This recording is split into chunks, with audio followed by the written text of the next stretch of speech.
Hello everybody, welcome back to my video series on the Starship Troopers Terran Command Scenario Editor. Today I'm going to be showing you how to set up bug attack waves. To get started, we're going to go ahead and place down our spawners. So this can either be a hive or it can be an invasion arrow, an invasion direction. Hold down the Alt key as you're placing to set the direction of the arrow. And then what we also want to do is we want to add some markers to the arrow. So that way our bugs can actually spawn to it. So the way we will do that is we will go to our environment faction, search for marker, and then select the marker. Once we have these markers placed down, we're going to go ahead and select each one and attach it to the invasion direction.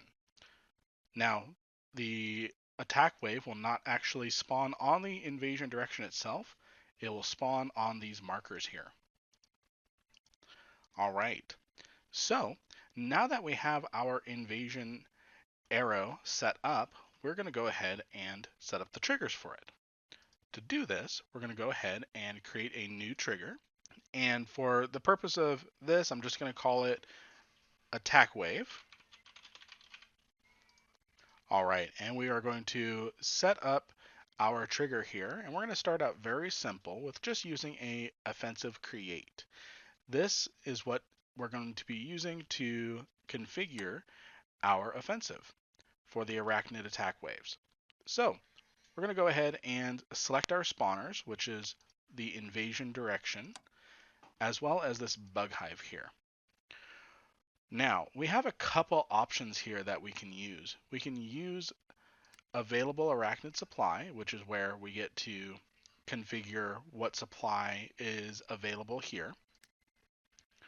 We can mark the attack wave on the minimap, and what that will do is, just like in the campaign missions, whenever a bug attack wave was coming, it can show up on the minimap, as well as alert the player that a bug wave is on the way.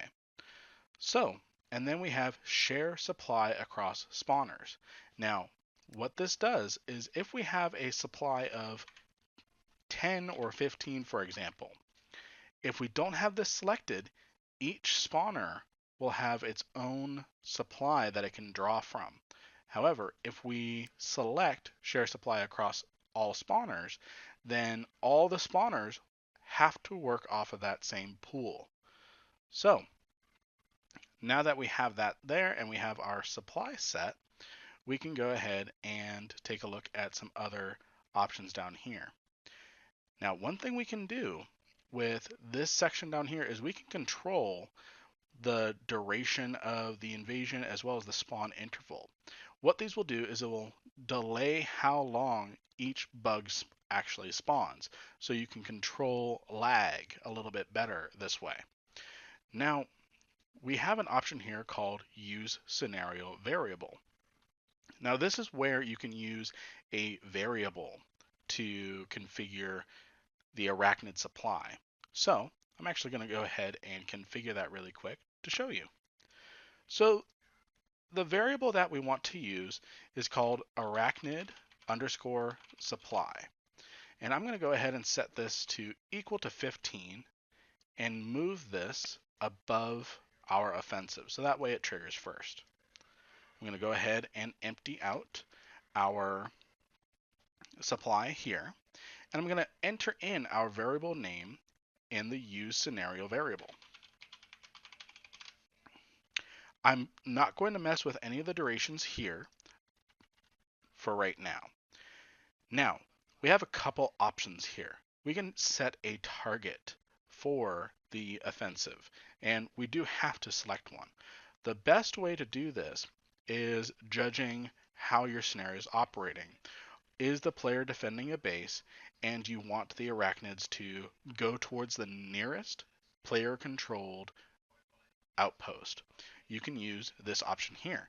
Since currently no outpost is under our control, I'm going to personally select location, where I can select a location where the bug attack wave is going to come from, or attempt to attack to. So I'm going to go ahead and select this spot right here. All right, now we have our offensive set up. it's going to trigger one attack wave to go through. So let's go ahead and make this a little more complicated after saving. So right now, the way we have this set up is only one wave will come through. Let's say we want several waves to come through and to eventually stop after each wave is defeated. The way we're going to do this is first we're going to give this offensive a name. I'm going to call it attack wave. Now, what we're going to do is we're going to add a condition here called offensive strength. Now what we're going to do is we're going to check for attack wave, and when, and I'm going to go ahead and select this timeline button so I can move these conditions around a little bit better.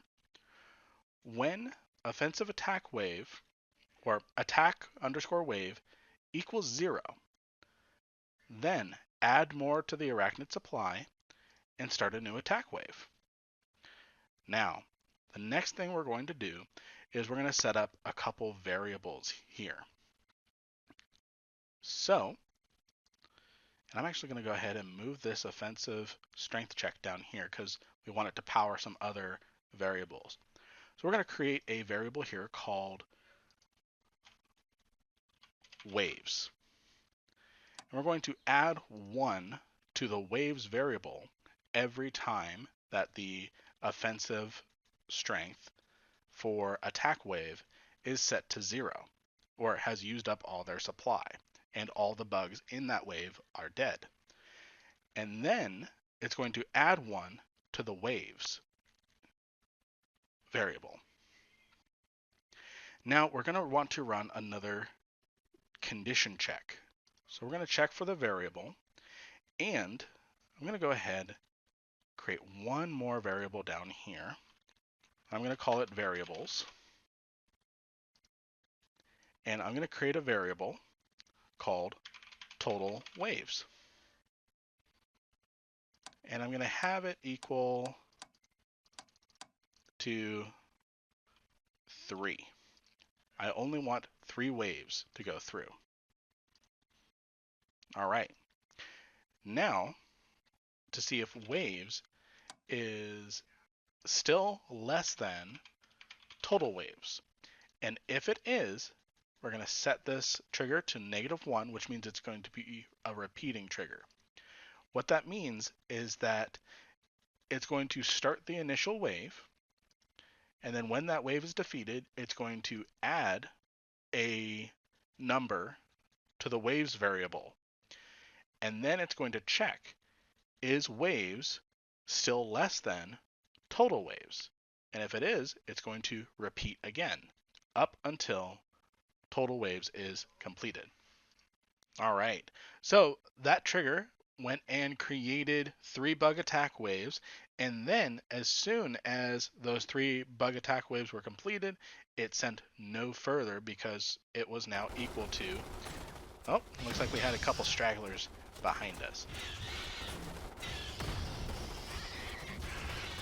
So now that the bug attack wave is completed, the waves is now equal to the total waves, and because the waves is no longer less than total waves, that trigger can no longer repeat. So that is how we create a repeating trigger with the option of a repeating attack wave with the option of having it limited to a certain number of waves. So I hope this video tutorial was helpful for you, and check out the Terran Command Discord if you have any questions. The community is very responsive there, as well as check out my Discord in the links below.